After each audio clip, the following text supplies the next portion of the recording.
Hola y bienvenido. En este vídeo vamos a ver los diferentes conjuntos de números que existen y vamos a estudiar algunas de sus propiedades. El primer conjunto de números que se inventó fueron los números naturales. Los números naturales son los números de contar, son el 1, el 2, el 3 y así hasta el infinito. Fíjate que son todos números enteros, es decir, no hay decimales y son todos números positivos. Decimos que son los de contar porque son los que usamos para contar objetos que tenemos a nuestro alrededor. Tenemos 2 manzanas, un coche, 3 sillas, lo que sea, vaya. Estos son los números naturales. A pesar de ser muy simples, tengo un vídeo hablando sobre ellos y sobre el principio de inducción, que te recomiendo que veas, y en el que ese principio nos ayuda a realizar numerosas demostraciones. Estos números se nos quedan bastante cortos, la verdad. Por ejemplo, supón que tenemos la siguiente ecuación. 2 más x es igual a 1. Esta ecuación no tiene solución en los números naturales. Es decir, no existe ningún x que pertenezca a los números naturales que solucione esta ecuación de aquí. Este símbolo, por cierto, significa que no existe. Como ya sabrás, este x tiene que ser igual a -1 para que se solucione, pero -1 no pertenece a los números naturales. Entonces, decidimos inventarnos otro conjunto de números. Dicho conjunto de números son los números enteros, que denotaremos con esta letra z un poco extraña. Los números enteros están formados por los números naturales, es decir, tenemos el 1, el 2, el 3 y bueno, todos esos así hasta el infinito. Y hemos añadido también el número 0, un número bastante importante, y los negativos de los números naturales, es decir, el -1, el -2 y así hasta el menos infinito. A estos números los llamaremos enteros.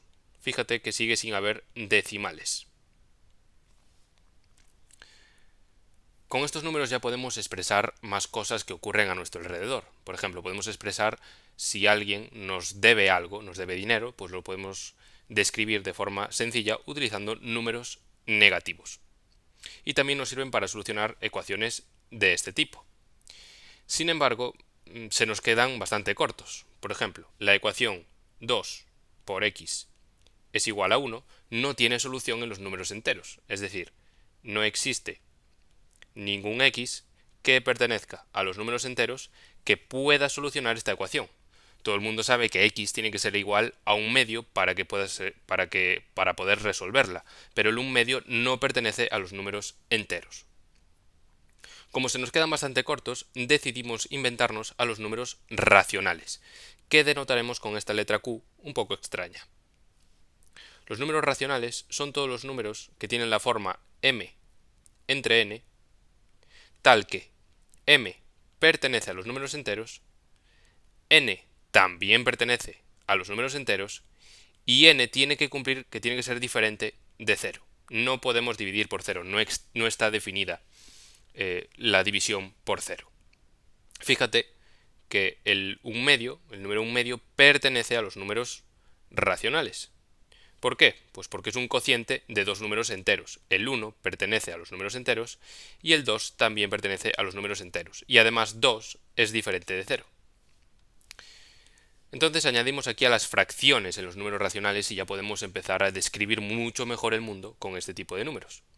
La pregunta es, ¿son suficientes? Pues la respuesta es evidentemente que no. Vamos a ver un ejemplo muy claro y muy sencillo. Tenemos un triángulo rectángulo. Aquí lo tenemos.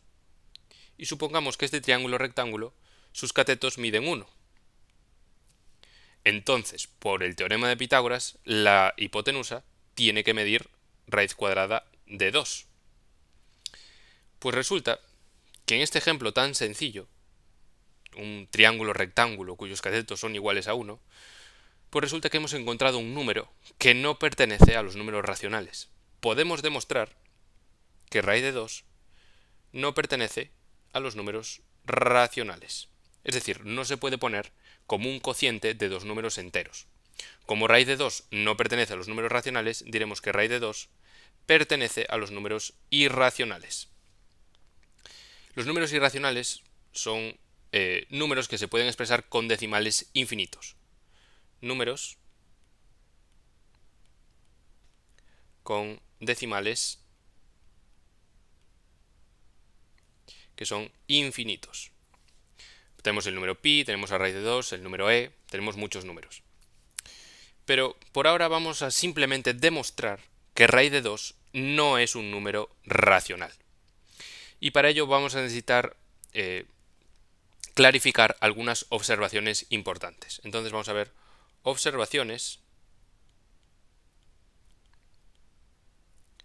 para demostrar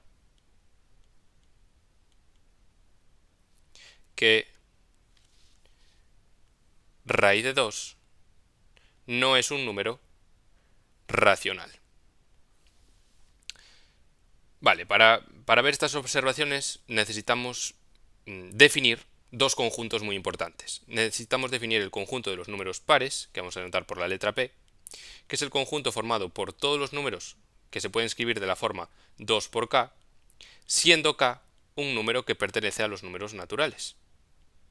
Es decir, si tenemos un número que se puede escribir de la forma 2 por k, siendo k un número natural, es decir, el 1, el 2, el 3, pues diremos que dicho número es un número par. Y también tenemos que definir a los impares. Los impares los denotaremos con la letra i. Fíjate que esta i es diferente a esta de aquí.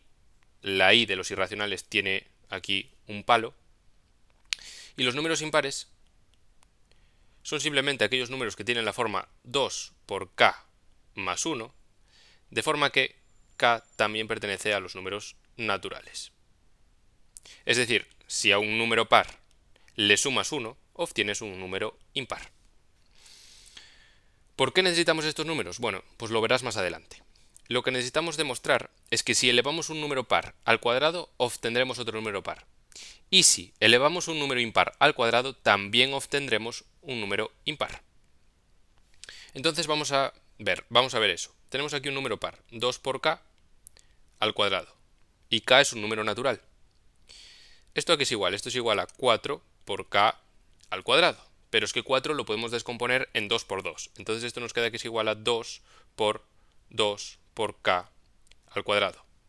Fíjate que 2 por k al cuadrado es simplemente un número natural. Si lo multiplicamos por 2, obtenemos un número par. Por tanto, podemos concluir lo siguiente.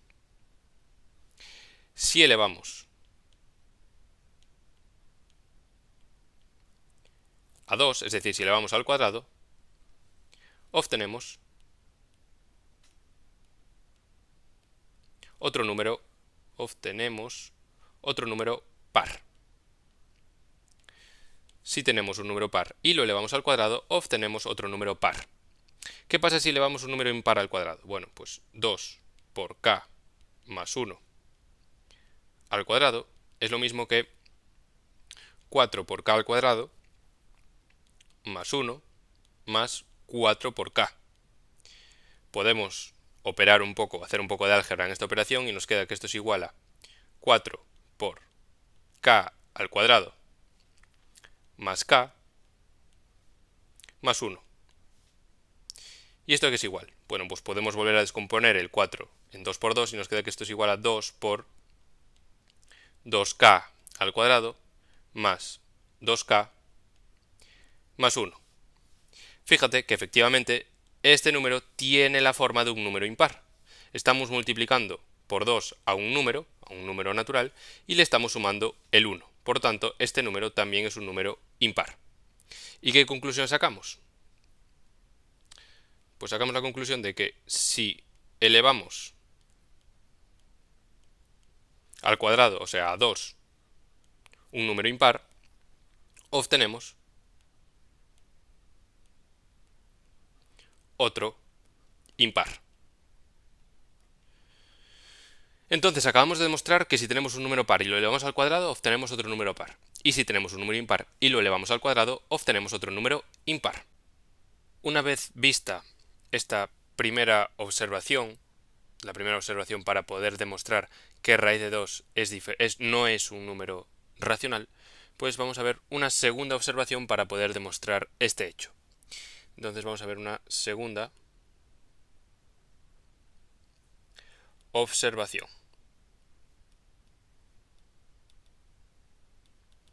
Supón que tenemos un número t que pertenece a los números racionales. Esto implica que t se puede poner como un cociente de dos números enteros, x e y. Pero no solo eso. Bueno, pues sabemos que t lo podemos poner como un cociente de dos números enteros por la definición de números racionales. Aquí acabamos de ver que los números racionales son simplemente cocientes de dos números enteros. Como t es un número racional, podemos decir que t se puede poner como un cociente de dos números enteros. Pero podemos decir algo más. Podemos decir que podemos poner a t como un cociente de dos números enteros, x e y, que son coprimos. Vamos a entender ahora esto de coprimos. Y para entenderlo, lo haremos con un ejemplo en concreto. Ejemplo. Supón que nuestro número t es igual a 25 entre 15. Aquí tenemos un número racional porque estamos dividiendo un número entero entre otro número entero. Fíjate que 25 lo podemos escribir como 5 por 5. Y también podemos poner un 1 por 1, porque si multiplicamos a cualquier número por 1, pues volvemos a obtener dicho número. Por otra parte, 15 lo podemos escribir como 5 por 3 y por 1. La conclusión que podemos sacar de aquí es que 25 y 15 no son números coprimos, porque tienen más de un factor en común diferente del 1. Dicho factor en común es el número 5, fíjate que lo tienen en común, aparte del número 1, que eso lo tienen en común todos los números. Como tienen un factor en común diferente de 1, podemos decir que 25 y 15 no son coprimos, pero fíjate que ahora podemos simplificar. Podemos tachar este 5 con este 5 y nos queda que esto es igual a 5 entre 3. Y fíjate que estos dos números, 5 y 3, efectivamente son coprimos, porque su único factor en común es el número 1. La conclusión que podemos sacar de aquí es que cualquier número t que pertenezca a los números racionales lo podemos expresar como cociente de dos coprimos. ¿Por qué? Bueno, pues imagínate que tenemos un número racional que no está expresado como cociente de dos coprimos. Lo único que tenemos que hacer es ir simplificando hasta poder conseguir dicho cociente. Vamos a escribir esto. Cualquier número t que pertenezca a los números racionales se puede expresar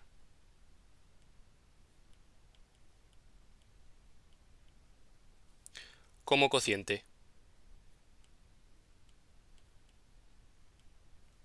de coprimos. Y ahora ya hemos visto las dos observaciones necesarias para poder demostrar que raíz de 2 no es un número racional. Entonces vamos a ver la demostración. Para realizar esta demostración vamos a realizarla por reducción al absurdo. Es decir, vamos a suponer algo que es falso, vamos a llegar a una contradicción y vamos a tener que llegar a la conclusión de que eso que era falso pues tiene que ser al contrario. Es decir, vamos a suponer que raíz de 2 es un número racional y a raíz de suponer que raíz de 2 es un número racional, pues vamos a llegar a una contradicción. Como llegamos a una contradicción por suponer eso, podemos decir que raíz de 2 no es un número racional. Entonces, vamos allá. Supongamos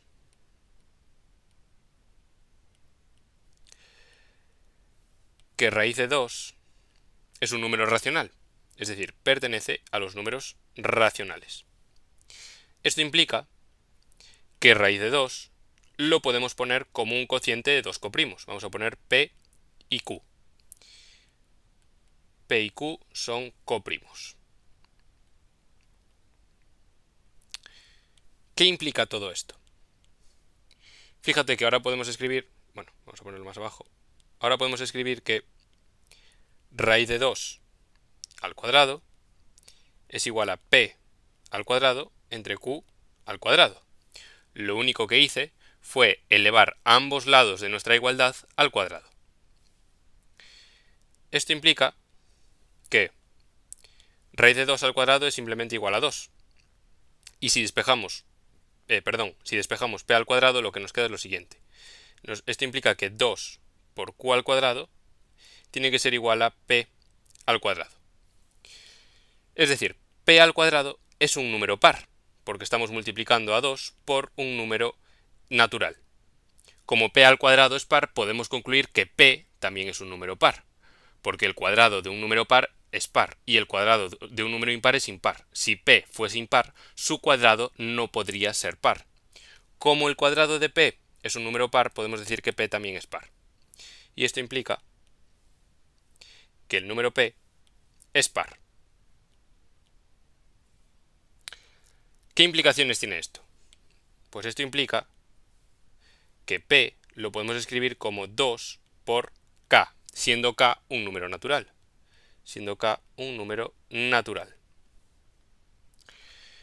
Perfecto. Pues vamos a sustituir esta expresión de aquí dentro. Entonces nos queda lo siguiente, nos queda que 2 por q al cuadrado es igual a 2 por k y todo elevado al cuadrado.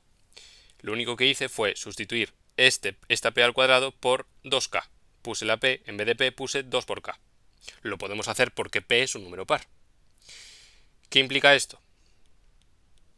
Esto implica que q al cuadrado es igual a 4 por k al cuadrado dividido por 2.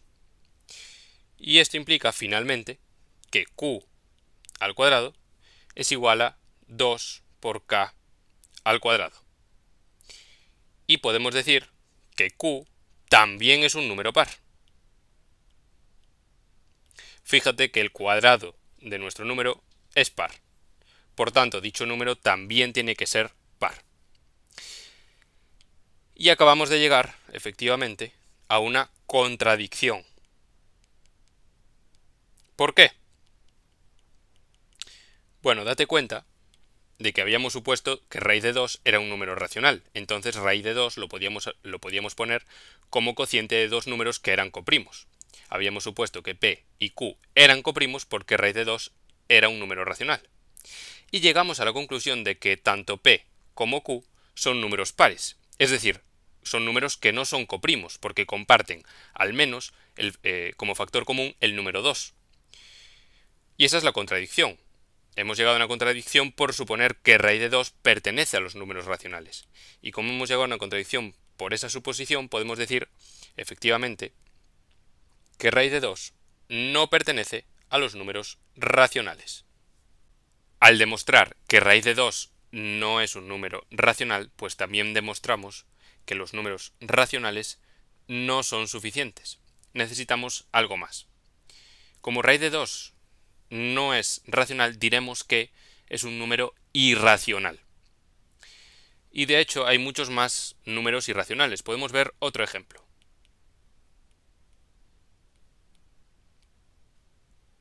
No lo voy a demostrar, pero sí que lo podemos ver de forma intuitiva. Supongo que tenemos una circunferencia. Tenemos aquí la circunferencia y que tiene un radio que mide r. Bueno, pues voy a ponerlo de color amarillo. Mide r. Bueno, pues se puede demostrar que la longitud de la semicircunferencia, es decir, de esta parte de aquí, la longitud de esta parte de arriba de la circunferencia, mide exactamente pi por r. Esto es igual a la longitud de la semicircunferencia.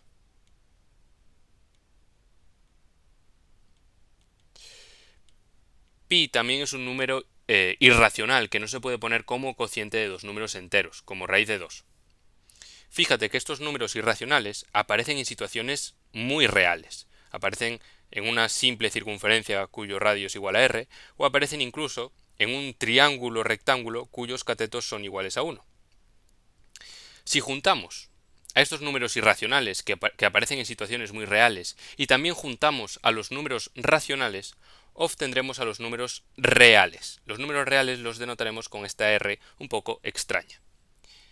No los voy a definir de forma muy rigurosa, pero digamos que los reales son todos los números x que están entre menos infinito e infinito. cualquier número que esté entre infinito y menos infinito, pues diremos que es un número real. Por eso, cuando tenemos una recta que está representando números, aquí tenemos a nuestra recta y tenemos aquí el 0, diremos que esta recta es la recta real. Se alarga hasta el infinito y también se alarga por el otro lado hasta el menos infinito. Y cualquier número que se sitúe en esta recta diremos que es un número real. Tenemos a raíz de 2, tenemos al número pi, podemos tener un número natural sencillo como puede ser el número 5, tenemos también números negativos como menos 5,15. Cualquier número irracional o racional estará en esta recta que llamaremos recta real por los números reales.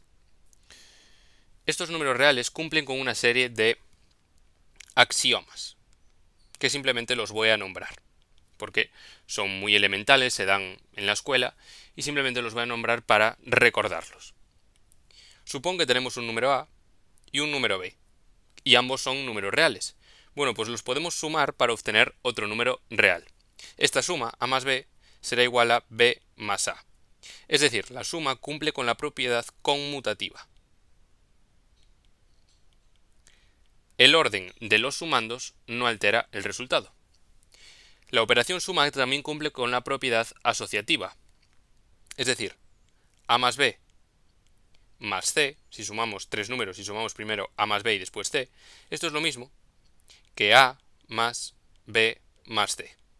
Básicamente esta propiedad nos dice que podemos poner el paréntesis donde nos dé la gana cuando operemos. Esta propiedad es la propiedad asociativa de la suma.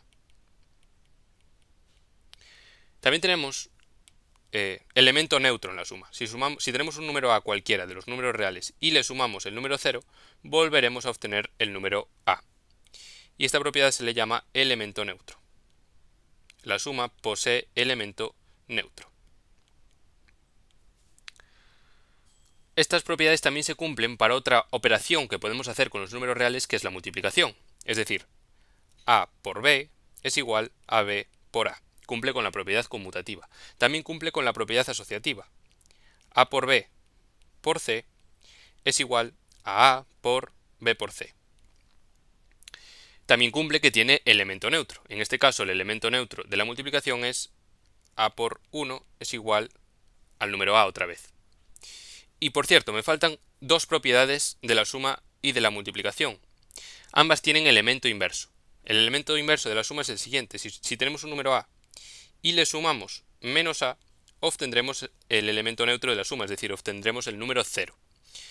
Y diremos que la suma tiene elemento inverso. Esto se cumple para cualquier número A de los números reales. También tiene la multiplicación. Si tenemos un número A y lo multiplicamos por A elevado a menos 1, obtendremos el número 1. Recuerda que A elevado a menos 1 es simplemente 1 entre A. Entonces también tenemos elemento inverso multiplicativo. Y nos falta un último axioma que relaciona la multiplicación con la suma. Si multiplicamos A por B más C, esto será lo mismo que A por B más A por C. Estos son axiomas, que son leyes que se dan que no hace falta demostrar porque son, no digamos que son obvias, pero sí que son de la naturaleza que no hace falta demostrar. Sin embargo, esta propiedad la podemos entender de forma intuitiva, de forma geométrica, utilizar la geometría para entenderla de forma más intuitiva. Supón que tenemos un triángulo rectángulo, tenemos un rectángulo a secas, nada de triángulos. Tenemos aquí un rectángulo y supón que lo dividimos en dos. Aquí lo dividimos en dos rectángulos, a nuestro rectángulo grande. Este lado de aquí mide B. Y este lado de aquí diremos que mide C. Por otra parte, la altura de nuestro rectángulo, la altura, mide A. Fíjate que el área de este rectángulo pequeño que tenemos aquí es simplemente igual a base por altura. Es decir, es igual a A por B. Por otra parte, el área de este otro rectángulo que tenemos aquí es igual a base por altura otra vez y es A por C.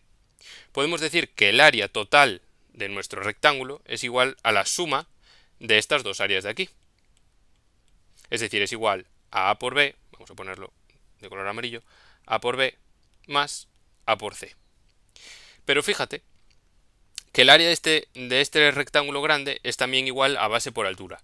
La altura es a. ¿Y cuál es la base?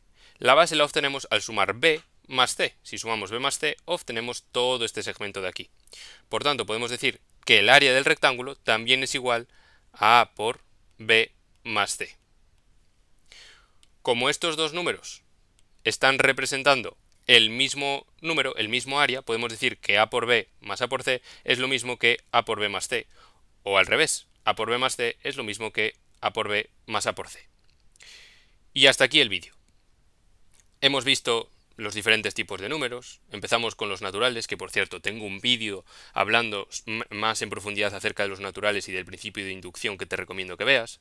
Hemos visto a los enteros y hemos visto que no podían resolver ciertas ecuaciones.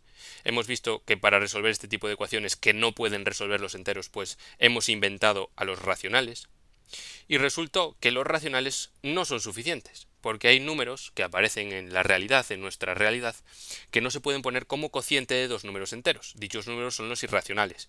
Y hemos demostrado que raíz de 2, que aparece simplemente al hacer un triángulo rectángulo cuyos catetos son iguales a 1, pues hemos demostrado que raíz de 2 no es un número racional. Bueno, aquí tenemos la demostración, hemos hecho dos observaciones acerca de los números pares e impares y hemos hecho la observación de que todo número racional se puede poner como cociente de dos coprimos. Y entonces hemos hecho la demostración de raíz de 2 utilizando la reducción al absurdo, hemos supuesto que efectivamente era racional y hemos llegado a una contradicción. Hemos visto también otro ejemplo de número irracional, que es el número pi, y que aparece también en la realidad, aparece con una simple circunferencia. Y por último, hemos visto los axiomas de los números reales. Los números reales son aquellos números que ocupan toda la recta real. Cualquier número que esté entre infinito y menos infinito será un número real. Espero que te haya gustado el vídeo y nos vemos en el próximo.